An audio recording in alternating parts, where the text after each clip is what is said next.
There's something else going on here that feels very, very manufactured. I don't know what it is, but it just seems to me that what it is.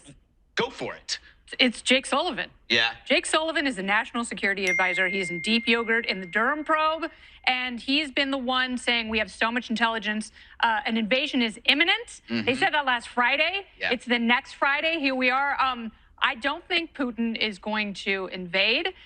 Well, Jesse, I think, first of all, I need to level set with the conversation I've just been listening to. What we are witnessing right now is not something that just changed in the last 24 hours. If you go back to notes that I've been sending out for the last 2 weeks, this is something we've been watching in terms of you have commercial satellite imagery, you have the buildup of forces, the type of forces, the numbers of forces, things that we've been told in advance to look for in terms of some of the disinformation that is already starting to appear, the false flag operations in the Donbass region.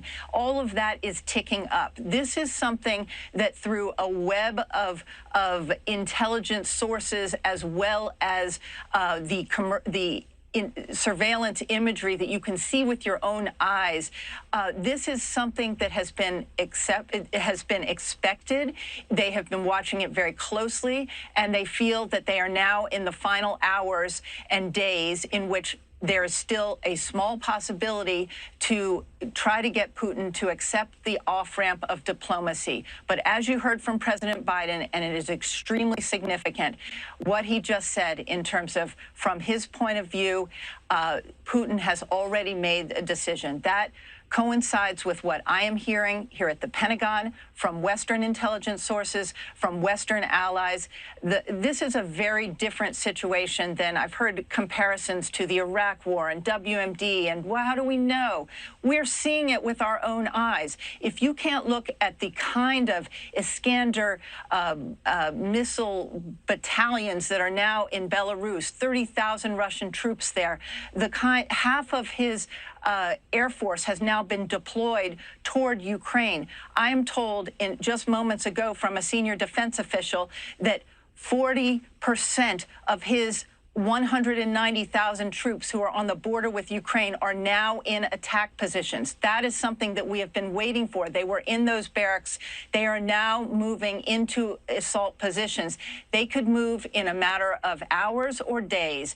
And this is something that needs to be watched closely. This is not some backwater. This is Europe. This is one of the largest military actions being threatened to redraw the map of Europe since World War II. It's going to be bloody. We've heard estimates that 50,000 civilians will be killed, 1 to 5 million refugees will be sent on the road.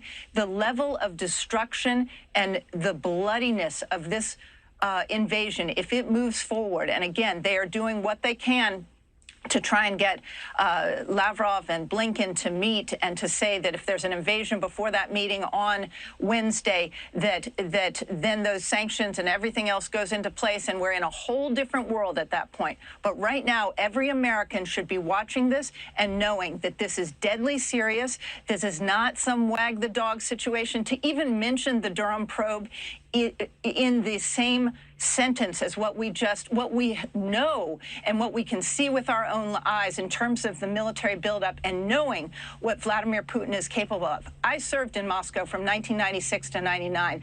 I watched as Vladimir Putin rose. I remember the apartment blocks that were blown up by his KGB, his FSB, as a pretext to go into Chechnya. Go look at those images of Chechnya and how carpet-bombed Chechnya was when the Russian military moves in.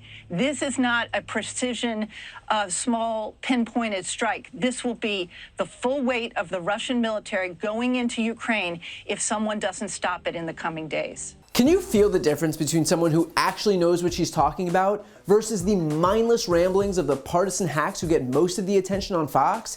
I mean, the world is contending with a possible ground war, the likes of which we haven't seen since World War II, a war at the hands of a narcissistic autocrat who Fox itself has been carrying water for ever since Trump decided they were pals.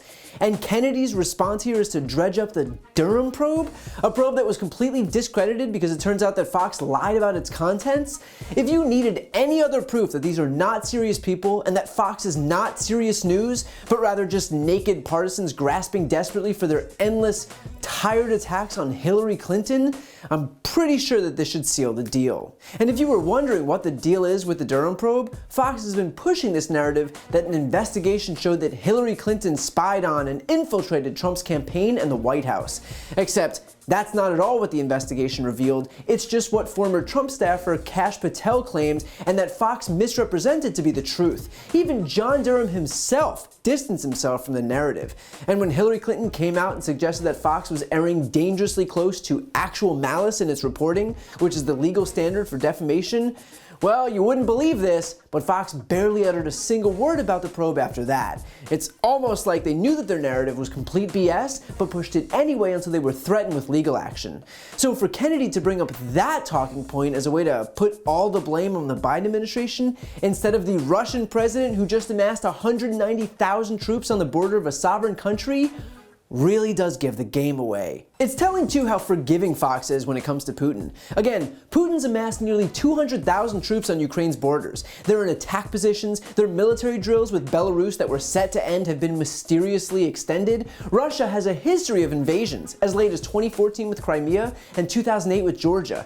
And yet we have Fox opinion hosts saying that the real problem here is Jake Sullivan, Biden's national security advisor, because he's simply way too off base with his intel that Putin wants to invade.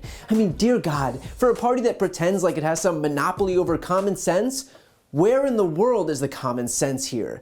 These people should frankly spend less time serving as Putin apologists and more time condemning a country led by an autocrat that can't stop invading democracies. Republicans love to pretend that they're these defenders of democracy. They grandstand about America first and the Constitution and law and order, and yet at the same exact time, they can't seem to figure out who the bad guys are when an autocrat moves to invade a democratic neighbor. Is the bad guy Ukrainian President Zelensky? Or maybe it's Jake Sullivan? Biden? Kamala? The Germans? Joe's new cat? I guess we'll never know. And by the way, that's not just me claiming that Republicans have completely given up on even pretending to care about democracy. Here's Tucker Carlson wondering aloud why we would possibly put a democracy over an autocracy. Wait a second. Why is it disloyal to side with Russia, but loyal to side with Ukraine?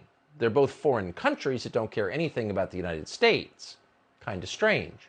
Although in Tucker's defense, I guess when you carry water for Trump long enough, you've pretty much given the game away already in terms of abandoning democracy. So good on Jennifer Griffin, Fox's national security correspondent, for calling out her colleagues for putting their own blinding partisanship before some pretty obvious facts. This conflict isn't some excuse to attack Joe Biden. It's a test of NATO. It's a test of the West's influence. It's a test of democracy. The impacts of a Russian invasion, or worse, a Russian victory, would be cataclysmic and would upend the world order as we know it. That should strike fear in the heart of anyone who actually values freedom, not just the people who parade the word around to justify every Republican who wants to whine about masks. For once, Fox would be better served actually standing up for democracy instead of the tyrants who seek to tear it down.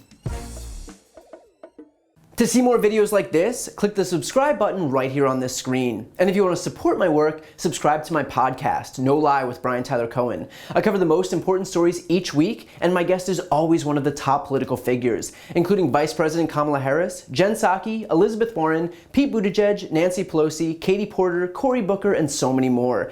The podcast link is also right here on this screen, so give it a listen and subscribe on Apple Podcasts, Spotify, or wherever you listen to podcasts.